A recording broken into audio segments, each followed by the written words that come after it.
তাহলে রমজান আসবে আর আমরা নিজেদেরকে জাহান্নামীদের লিস্ট থেকে নাম কাটিয়ে জান্নাতীদের লিস্টে উঠাতে পারবো না। এর চেয়ে বড় হতভাগা কি আর কেউ থাকতে পারে? আওয়াজ করে বলেন। তাহলে রমাদানের এই রহমত, বরকত, মাগফিরাত, ফজিলত আমাদের কামাই করার দরকার আছে না নাই? আর মাত্র 7 দিন বাকি। আর মাত্র কয়দিন?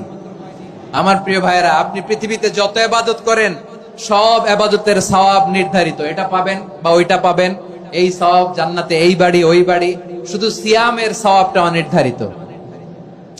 কুল্লু আমালি ইবনে আদম ইউদাআফ আল হাসানাতু আশরু আমসালিহা ইলা 700 দি'ফিন ইল্লা সাওম।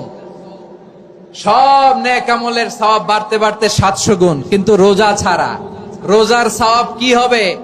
বান্দা খালি রোজা রাখে, ফেরেশতারা কিছু লিখতে পারে না আমলনামায়, কারণ আল্লাহ বলে এটা কিছু লিখিস না, কারণ as-সাওমু লি, এই রোজা রাখছে আমার জন্য, ওয়া আনা আজজি বিহি, এই রোজার সওয়াব, প্রতিদান, অ্যাওয়ার্ড এটা কিয়ামতের দিন আমি আল্লাহ নিজ হাতে দেব।